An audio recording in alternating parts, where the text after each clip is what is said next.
here. Ready? So this is a microphone? Microphone, camera.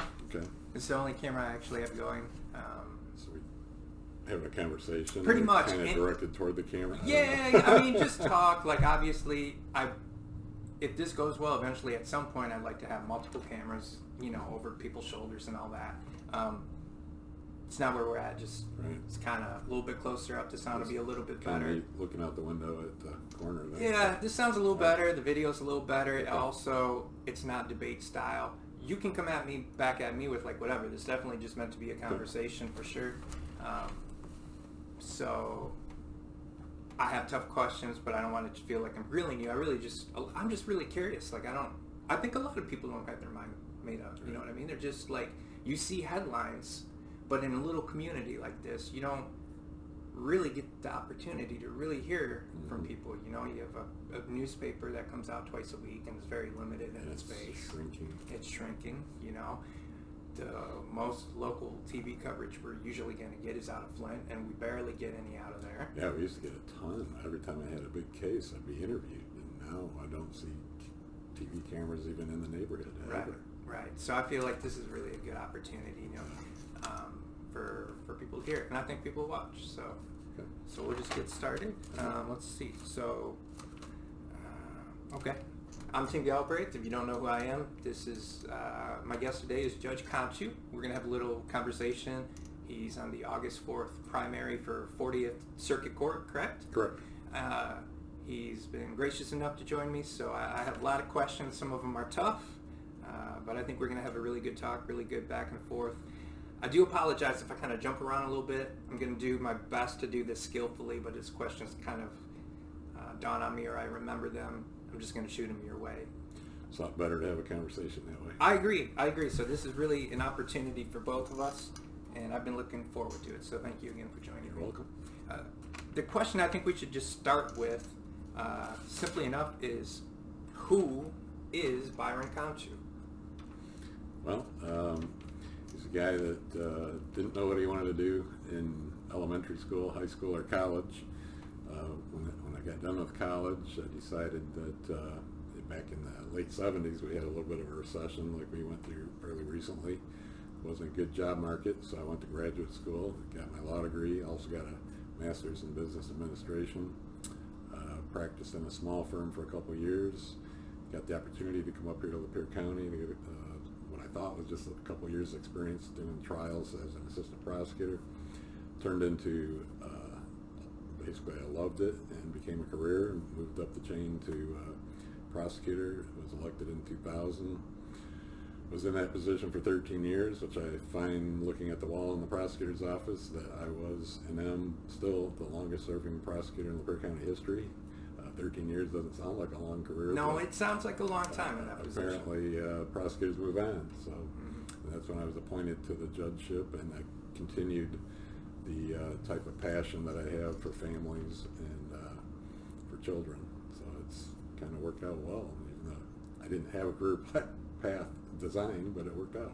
Okay.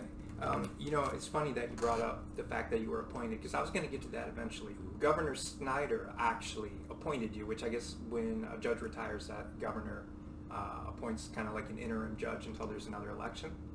Correct. I was appointed in March of 2013, took office in April, and then had to run for re-election in November 2014 when the previous term expired, and then now again in 2020.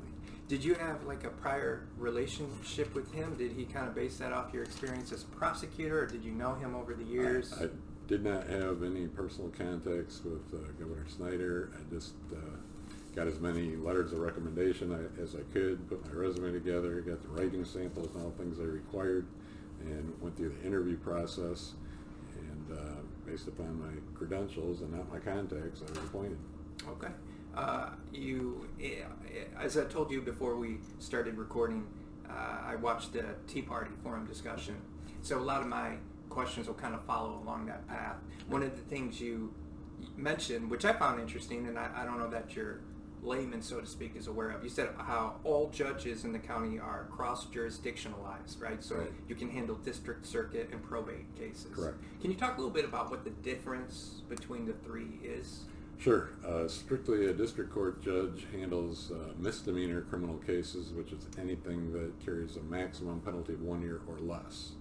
And they also handle the felony cases at the preliminary stages. So if someone's charged with a felony, they get arraigned, they go before the district judge or magistrate to have a bond set, anything up to the preliminary exam, which is a mini hearing where a judge finds probable cause the crime was committed and probable cause this person committed the crime, then it's bound over, is the language we use, to circuit court.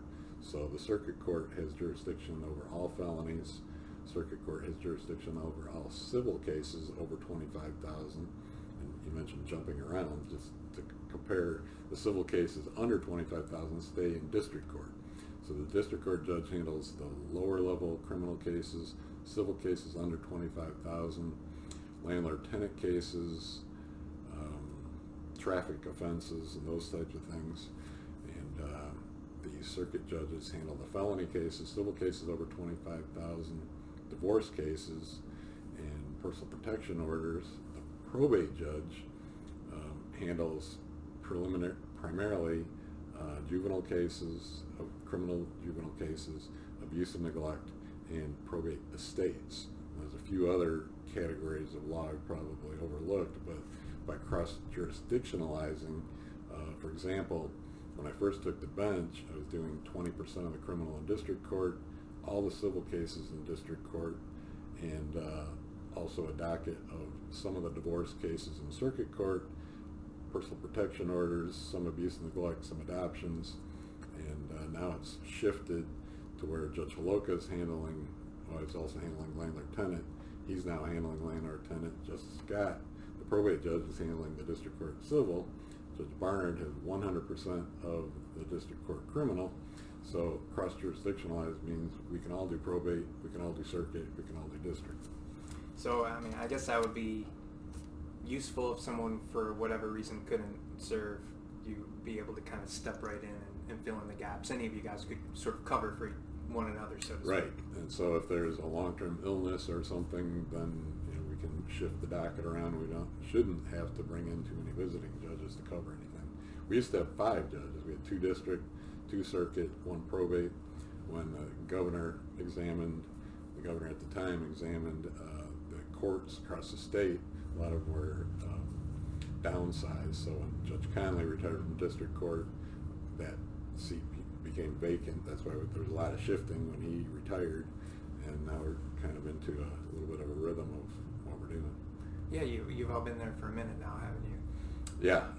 In fact, we're at the point now where, given this election, it's going to be important to have somebody with some experience in there, because Judge Holoka is term limited in 2 years, Judge Scott's term limited in 4 years, and Judge Barnard will be term limited in 6 years. So there are going to be 3 more vacancies coming up within the next 6 years. So 7-8 years from now, we'll have a whole entire scene down there. Correct. Okay. Wow. You know, I also wanted to, and I skipped past it a little bit, but in your bio, and you've been very, very involved with the community over the years. I think you 2011 Citizen of the Year. Is that correct? Lapeer Chamber of Commerce. Okay. Named me Male Citizen of the Year. Oh, okay. I didn't. Okay. My female counterpart was Deb Pasco, who we both together helped put our Child Advocacy Center together. Not just the 2 of us, but a group of people. And that's where I was actually going to lead with that, because you talked about having a passion for supporting families and children. Council for Children, you coach youth sports, judge spelling bees, which, hold on to that, because I'll come back to that one later. Muscular dystrophy, jail and bail, anti-bullying, vaping, sexting. Can you speak to those sorts of things that you've done in the community? Well, a lot of those topics are things where the other problem is I have a hard time saying no. When somebody needs a board seat filled in a certain organization, I get called quite often, and I'll say, yeah, absolutely, I'll help out. I got involved with the Council for Children as one of the first organizations for prevention of child abuse. Then as I went along and saw certain needs in the community. For example, in 1995, we had a Healthy Lapeer 2000 initiative. I think it was the health department that put it together, and they identified 6 areas of the biggest needs in Lapeer County, and some were heart disease and things that I can't really help with. I'm not in the medical profession, but domestic violence is one of those. So we got a task force together, and we put together a domestic violence coalition, and of course, as things go, I got elected president, and then we developed a sexual assault nurse examiner program. I was president of that for a while, then we merged that into the Child Advocacy Center. So all of these things, we try to not duplicate services. I'm also a member of the multi-purpose collaborative body, which a lot of these organizations come to the same table, and if we find that we're overlapping services, we blend them together, or if we find there's a need, we try to fill that hole. So a lot of that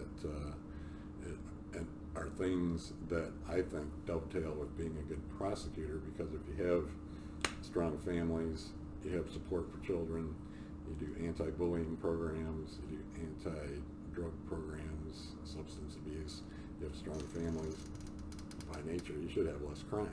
Yeah, and that's something that came up in the Tea Party discussion. Was the question was asked, what's the root cause of the high numbers of juvenile offenders? And I think everybody sort of agreed that the breakdown in the family unit played quite a big role in that. Yeah, back then, relying upon the experts, their recommendation was have one meal a day at the dinner table so you can see each other's faces and have a conversation that means something. And I don't think that's really changed. The issue then was kids getting involved with video games or TV, or just being distracted from the normal life. And I don't want to say in the old days, but in the old days your parents would kick you out the doors, like, go outside, get some fresh air, go do something. Now you're locked in front of the TV set and you're distracted by things that might not always be wholesome. So to have a meal and a conversation, that's good for the parents too. Yeah, absolutely. It's not just the kids that get in trouble. Parents are getting in trouble by being either neglectful or offenders themselves. It's funny you say that, because I recently took a parenting class sponsored by the AICC, Alcohol Information Counseling Center, and that was one of the things. We had a really great therapist there. The woman who ran it, Sue, well, I forget her last name, but she did a great job, and that's one of the things she talked about, just the importance and how much can be gained from just 15 minutes together, eating together. Really brings everybody back together, and it's so easy to be distracted nowadays. Even the parents, the kids and parents, we all have our machines at all times, and it is important, I think, that we set those down and spend time with each other. So there's quite a bit of back and forth early on with Mr. Hodges, Mike Hodges, who's running against you. One of the things I found interesting was the idea that a few years back there was a juvenile drug court. Now we have a drug court in Lapeer County, which I know well, not to make this about me, but we don't any longer have a juvenile drug court. You helped start that, is that correct? I participated in the juvenile drug court as a prosecutor. Sure. In order to obtain the federal grant, you have to have the buy-in by all the appropriate parties, and they call them stakeholders, which would certainly include the prosecutor. And so we got the drug court started, and there's a screening process for which type of offenders would be eligible to be in the drug court. There's also certain guidelines that have to be followed as far as drug testing and sanctions for failing a drug test, certain behaviors and sanctions for failing to follow through on community service and the whole gamut. And the issue there, as Mr. Hodges, who was my assistant prosecutor at the time, and even Catherine Bostic, who was an attorney who was participating as an attorney, all three of us had the same complaint, is that we weren't getting buy-in from the parents. That has to be critical. The court wasn't at that time enforcing the dirty drug screens and the sanctions, and so we're graduating people who were actually not successful in order to justify the grant. And I couldn't participate in a program that way, ethically reporting to the federal government that we are complying when we were not in compliance. Yeah, and it seemed like Mr. Hodges and Ms. Bostic kind of threw that at your feet, blamed you a little bit, but you did go in to say that you guys weren't really adhering to the guidelines, and I think you said it was Judge Higgins who kind of was pushing them through the system when he shouldn't have been. The red flag was the first kid we graduated that committed a new offense the morning of the graduation. I heard that, and it's the kind of tomfoolery I was guilty of myself in the past. It's I don't.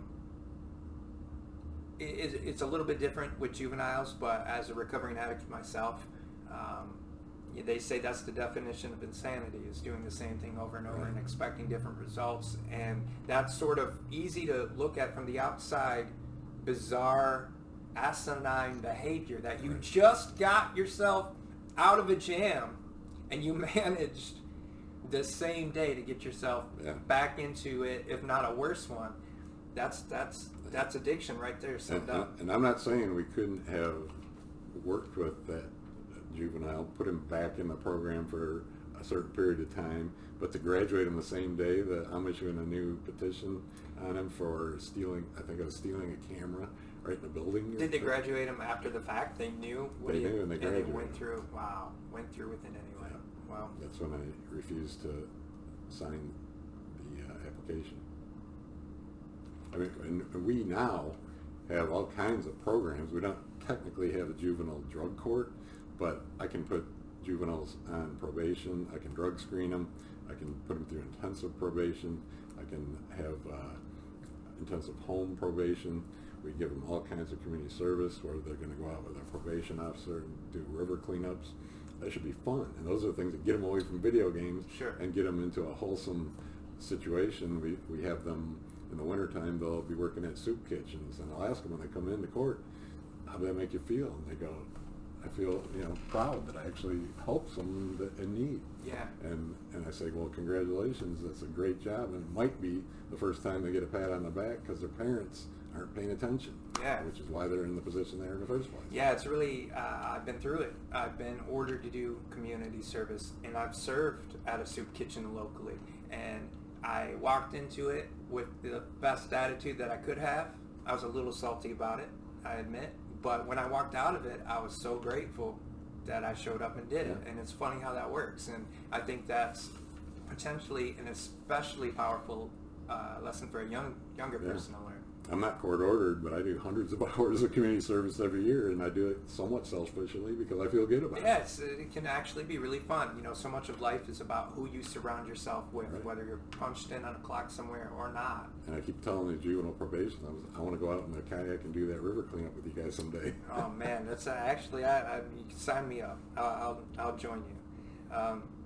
About this time, Mr. Hodges, I think he came out with like the most concise, I don't want to say harsh, but he kind of came at you hard. And so I'm going to read a quote. He said, "I'm not here to badmouth Judge Konschuh, but what he's done is not justice. He's pled to a crime. He's suing the county. He has a judicial tenure complaint that wants to remove him from the bench. We need justice. It's not justice that he's still on the bench." How do you respond to just that quote alone right there? That's the only way I can respond is that's garbage in, garbage out. In the prosecutor's office for years, going way back to Earl Morgan, he had a bankruptcy practice right out of the prosecutor's office, and it wasn't uncommon for prosecutors to raise funds on the side or even have a side job like that. And then as time went by, Justice Scott was a prosecutor before me. We do some police trainings, we do some work for the city, we get a stipend for that.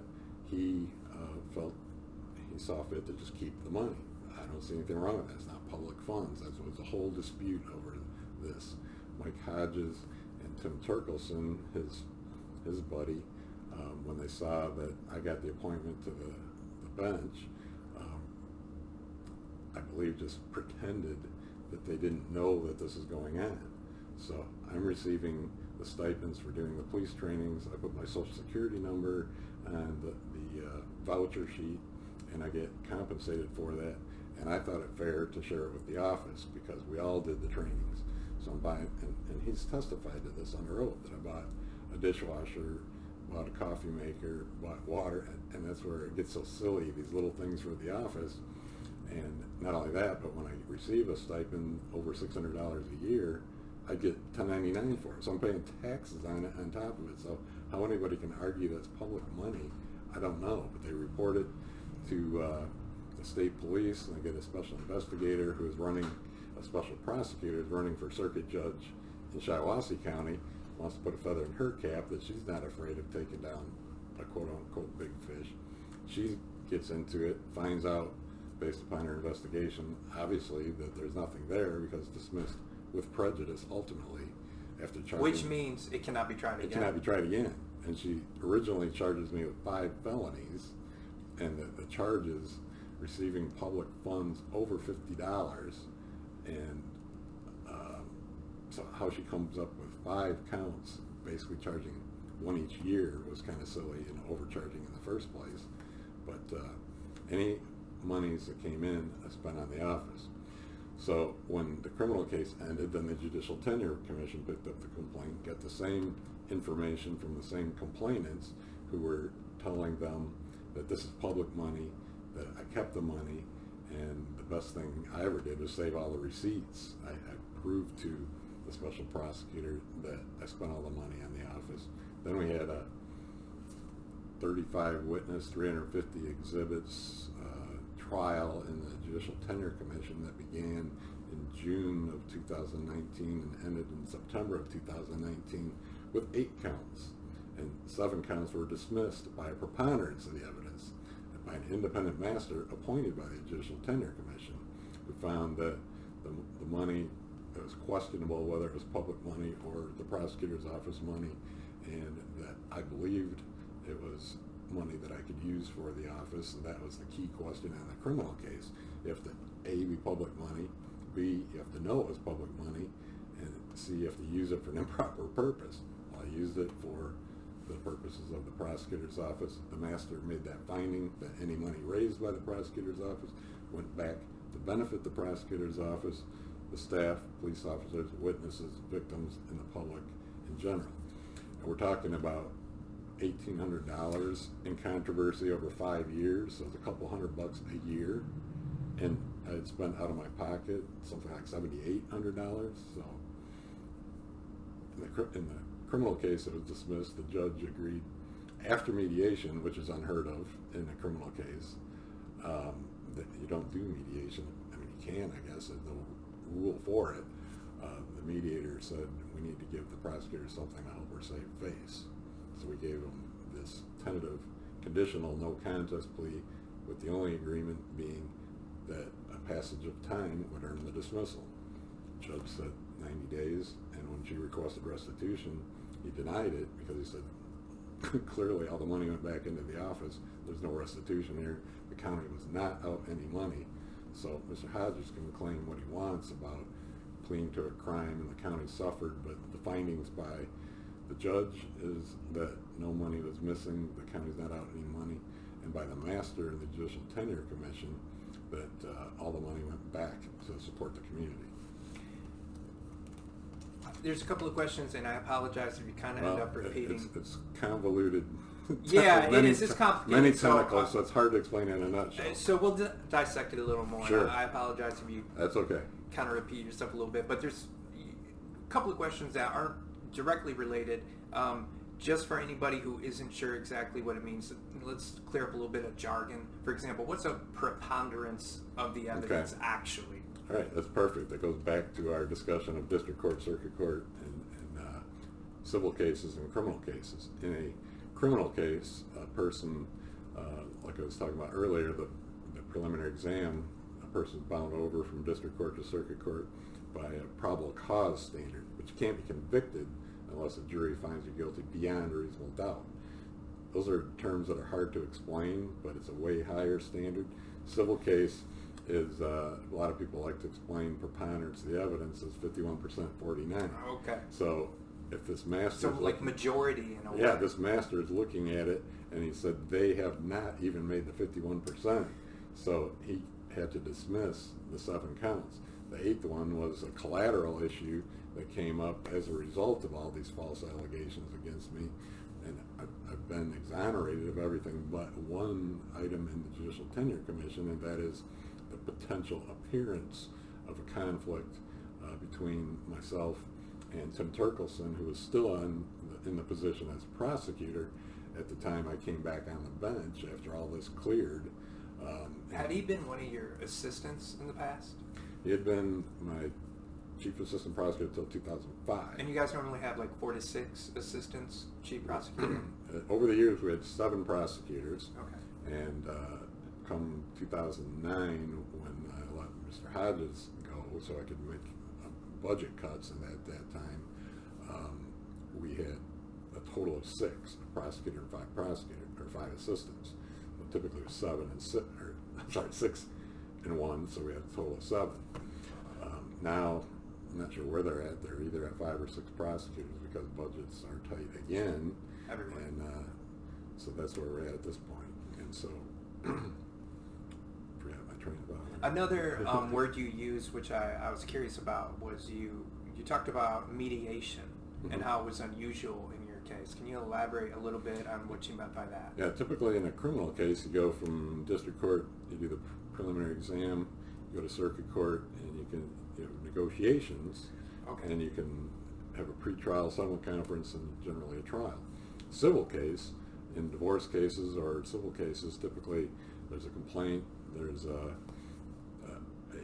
an answer after the pleading, and then you set a pretrial date at which you'd ask them if they want to do mediation, family law mediation, domestic relations, or in a civil case you have a civil mediation. So a panel in a civil case, a lot of times they will do also case evaluation. So you're usually suing for money in a civil case, so they'll give you a number which you accept or reject, and it goes to trial if there's no agreement.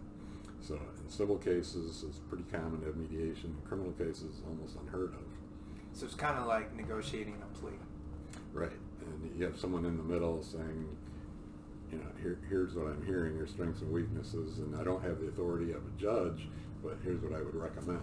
Okay. You mentioned Judge Scott, I think you said, did something very similar to you, accepted money for trainings performed, Yeah.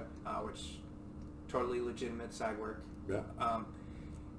But that he, unlike you, didn't share it with the prosecutor's office. So I think I heard you answer it, but I'll give you a chance to answer it again. If that's the case, why were you charged and you did share the money and he wasn't charged and he kept the money? That's a huge question. That's what my attorney argued in the Judicial Tenure Commission, is that the Judicial Tenure Commission doesn't even believe in their case, because otherwise there'd be at least one more judge sitting next to me with Judicial Tenure Commission charges, because the master found that he did the same thing. But I don't think he did anything wrong.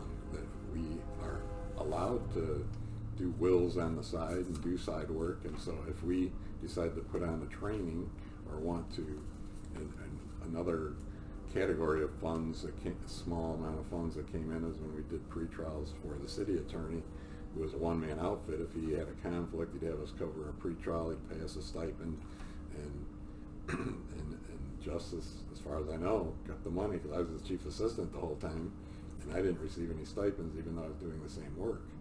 So by default, somebody's keeping the money. And you made it a point to say that Mr. Hodges, basically he was working for you at that time, correct? Yeah, that's the other thing about the tentacles. There's so many layers, because we did the police trainings way back in the 90s, and we did a lot of the city work up until 2008, when the city attorney passed away and a different firm took over, which ironically happened to be Cole Harris, where Tim Turkelson was a member of the firm. But all this is kind of small town stuff. Sure. And then In 2009, Mike Hodges was my chief assistant, or 2008, 2009, and we negotiated the contract with this bounce back outfit that did bad check diversion, and as a result of that agreement, we would receive a $5 stipend per file. It turned out over 5 years, we got apparently about 200 files, which came to about $1,000, and that I put into that same category as the training funds, spent the money on the office for our lunches that we had around Secretary's Day, or lunches that we had around Christmas, where we celebrated the Christmas lunch, and we celebrated secretaries and honored them, but we also discussed...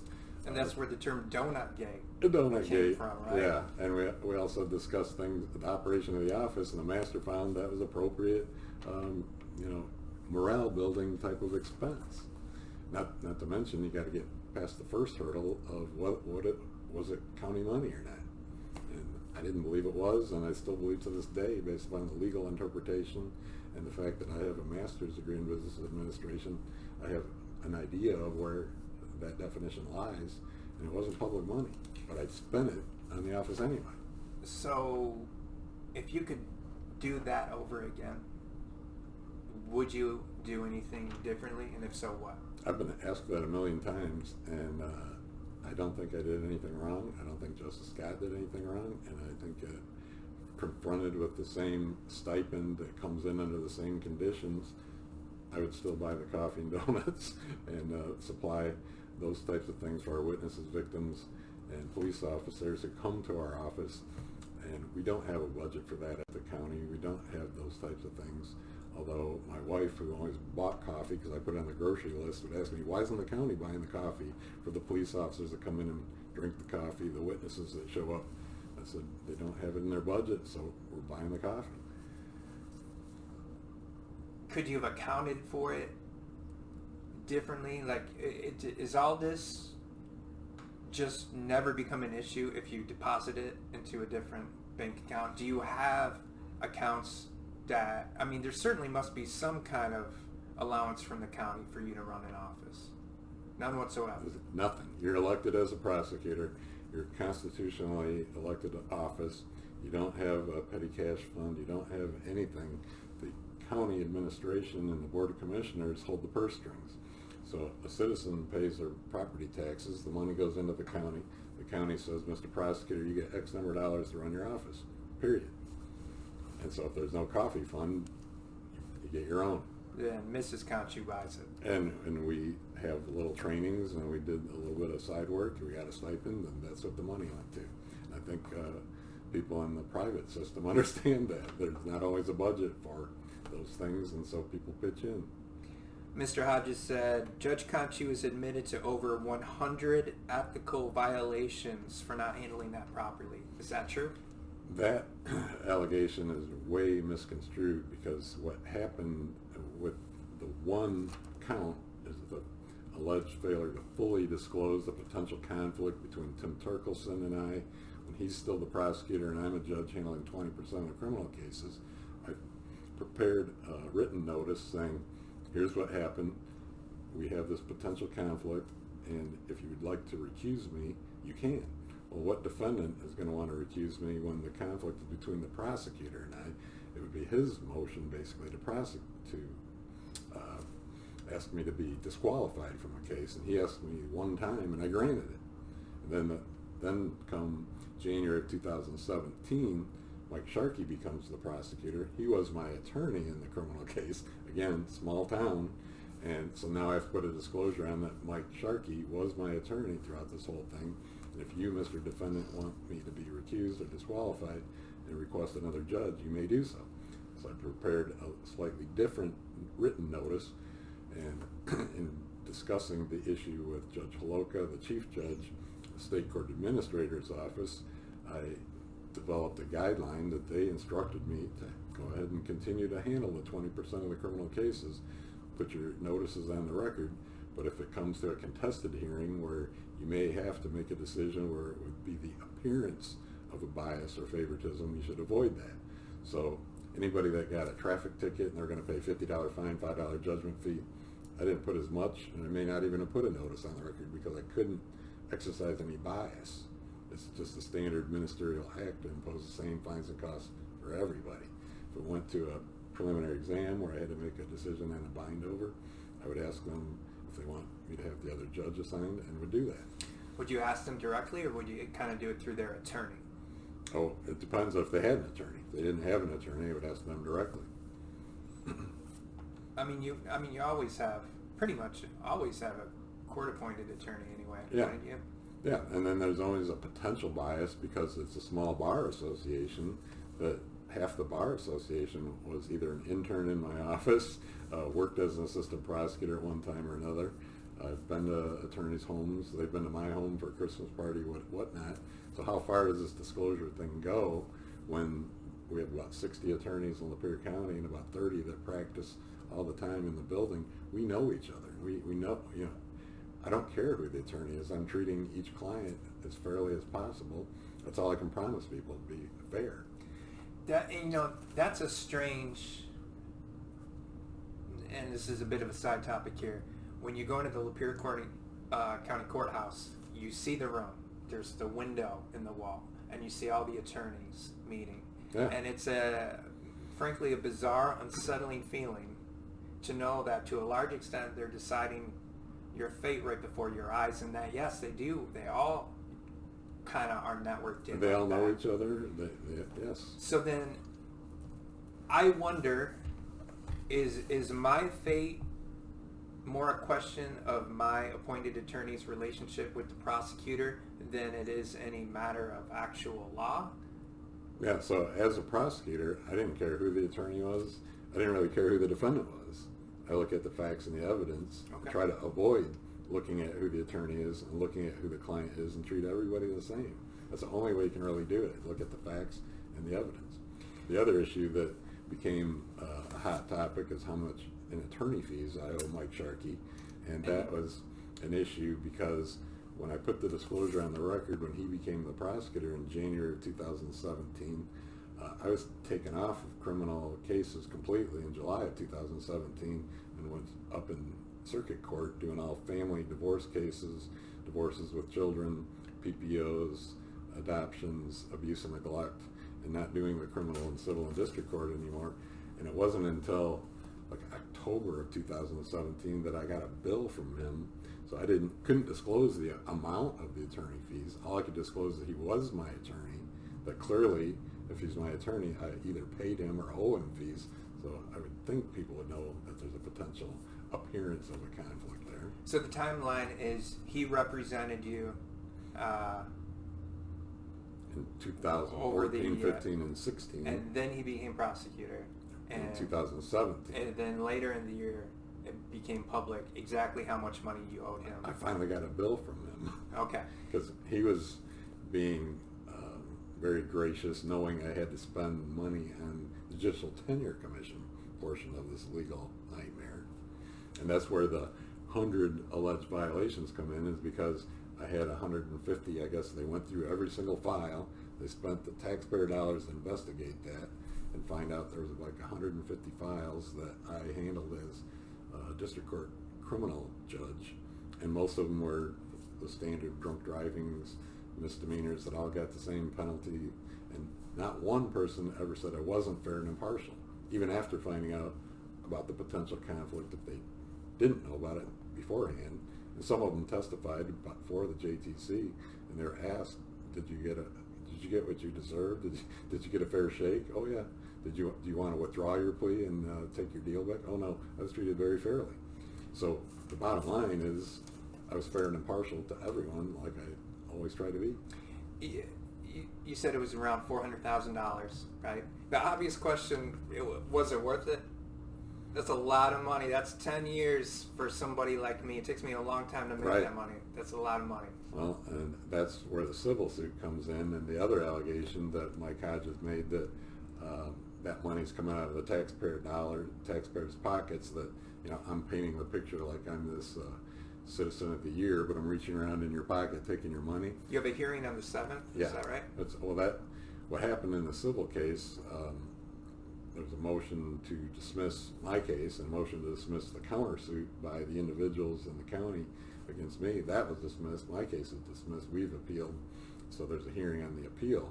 But Mike Hodges has admitted to individuals after the hearing that confronted him, after the forum, that that any money that comes out of the county isn't the county. It's the county's insurance carrier. And the county has insurance for that. And I don't know where he came up with the $2 million either, because he's not privy to our settlement negotiations. He's not privy to what a potential So that's jury how public the numbers are. It's just a number he drew out of, I don't know where. $2 million, I don't know. A jury may award $2 million, it may award 0. We don't know. So if we get that. Have you, I'm not asking you what number, but have you actually at this point asked for a particular number? We did have a mediation. Okay. We had 2 days of facilitation, mediation in that civil case. And numbers were thrown back and forth, and I can guarantee you nothing was near $2 million, and nothing is going to come out of the taxpayers' pockets if there's a settlement for $2 million, $100,000, or $10. It comes from the insurance carrier that they're paying for. Although theoretically that could cause premiums to go up. It costs premiums to go up, but it's certainly not going to cost the taxpayers. We're not losing people. We're not losing anything over that. And if the county employs people who make false allegations, that's what happens. You no longer handle criminal cases. Is that correct? I handle juvenile criminal cases. I still put the same notice on the record to the juvenile and their parents and their attorney. Does that fall under Mr. Sharkey's? Mike Sharkey handles all criminal cases, which includes juvenile and adult. So I put the notice on the record, and I haven't had anyone ask me to be recused yet because they know I'm fair and impartial. And that's Judge Holoka's decision to chop it up that way?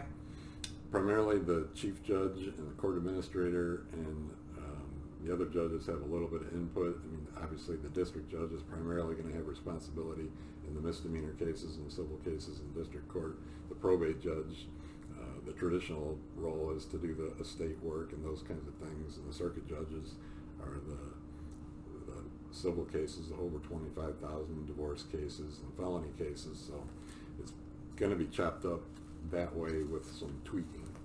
Why was the delineation marked juvenile court? Why did they determine we'll have you do that but not adult? Because I think they're considering me primarily the second family court judge right now. So Justice Scott has the probate and estate work, half of the abuse and neglect. I get half of the abuse and neglect, half the guardianships. I get half the guardianships. I do all the PPOs. I'm doing all the divorce cases without children, half of the divorce cases with children, and he's doing the other half. So, and he's doing half the juvenile. I have half the juvenile. That's just kind of rolls into the family there when you got the kids and family. Does it? We talked at the beginning about like the what was the term that applies to the way you guys can work more cross jurisdiction. Yes, sir.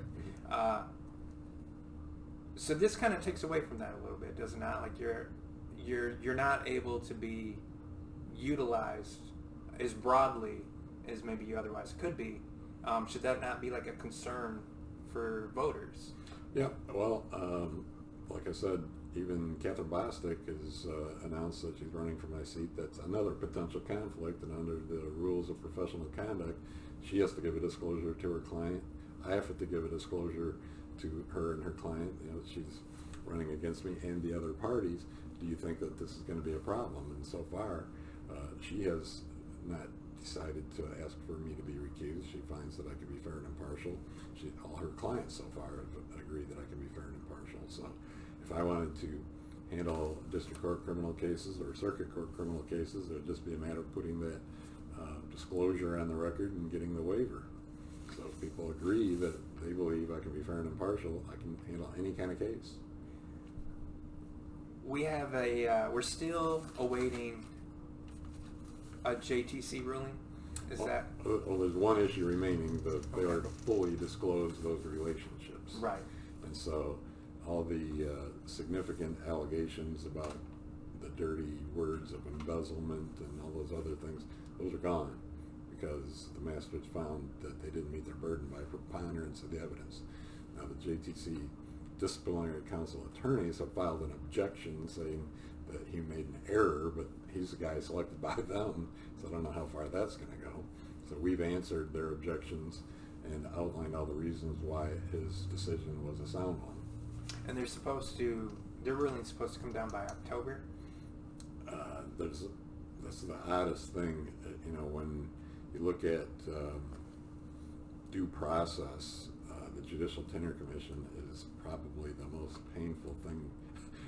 They got their original complaints filed against me in 2015.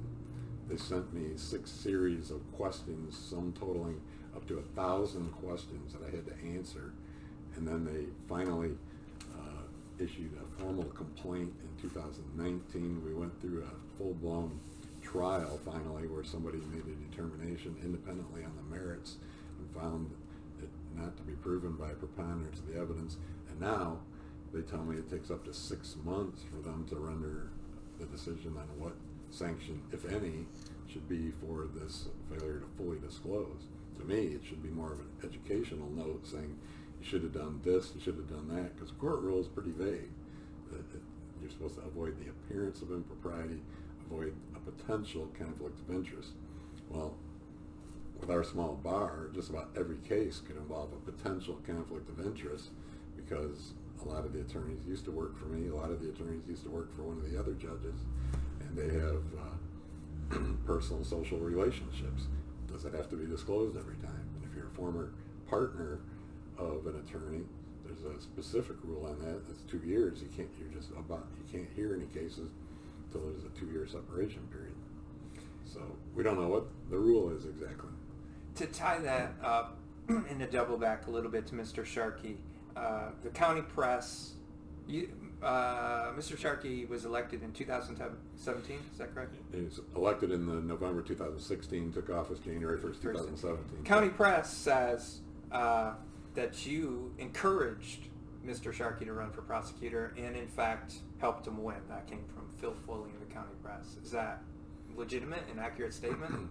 Well, a lot of conversation takes place in the building, and there were a lot of people looking at Tim Turkelson and the things that he had done and indicating we needed a new prosecutor, and I was involved in those discussions, yeah. I can't say I'm taking credit for recruiting him and getting him elected, no. One thing I think is, so you were out on administrative leave for 20 months. Correct. It's a long time. And you... A lot of sleepless nights. I was going to say, you, like me, know how it feels to be like a defendant. Describe what that's like for you. I imagine you never expected to be in that. That's where I had a handful of attorneys, supporting me and advising me and saying, when you get through this, you're going to be the best judge ever, because you're going to be able to see it from both sides, where there are false allegations. There is such a thing as a false charge and trumped up charges and people who are going to manipulate the facts. And in fact, the master in the Judicial Tenure Commission hearing singled out Tim Turkelson as a questionable credibility witness. That's about as close as you're going to get as a judge calling a witness a liar. And so I know what it's like to be falsely accused, absolutely. All right, I told you we would double back to the fact that you were a judge in spelling bees. Yes. So I have a few words. I have 3. Okay? I had the words in front of me when I was a judge. Yeah, okay. Well, the first one's a softball one, I think. It was the dictionary.com word of the day. Repudiate. Can you spell repudiate for me? Probably. Want to give it a shot? Repudiate. Correct. Repudiate. Repudiate. You got it.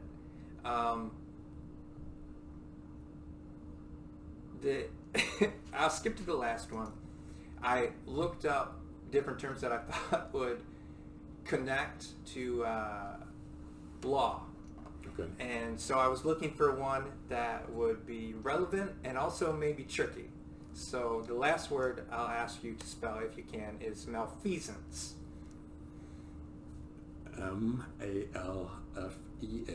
S-A-N-C-E. Yes, sir. Malfeasance. You got it. You got it. I was wondering that I might have gone with E-N-C-E. So A-N-C-E, you nailed it. Thanks for I put you on the spot with that. So well done, and thanks for playing along with that. I guess in closing, again, I just want to thank you for joining me. I learned a lot. I hope whoever watched learned a lot. I think if nothing else, like I said, these small towns where we're losing, the newspaper is shrinking. We don't get any coverage on Flint stations. We don't have our own TV stations. It's really hard.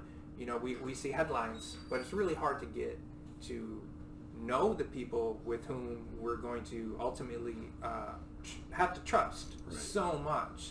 So I've reached out to pretty much anybody and everybody running for anything coming up at the August 4th primary.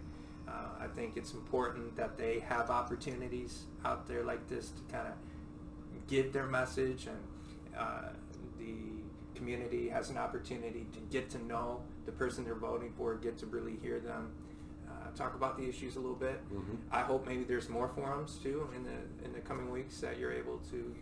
Yeah, I would love to discuss the positive things that I've done in the community, filling the hole by helping bring Families Against Narcotics here, and helping bring the Child Advocacy Center here, helping bring the 100 Club here that supports law enforcement, which we so desperately need nationally, and get away from this cloud that's been over our community and over me and my family's heads for 6 years now. It's been outrageously ridiculous where this has gone, and it's time to put that behind us.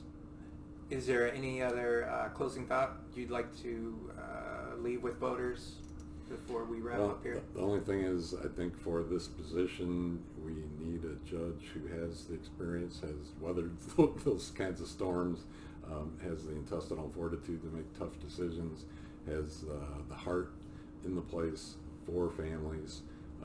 Just a quick example, in abuse and neglect cases where parents are failing to protect or abusing their children, examples that come to mind when we're talking about substance abuse. We've had children find both parents on the floor ODing from heroin. Now, should the system just take that child away from these parents, or should the system try to reunite that child with these parents? And the system is built to try to keep the family together if at all possible. And I've had both results, where you have the inability of the parents to get themselves clean and pay attention to their child, and then we're looking at foster care or adoption.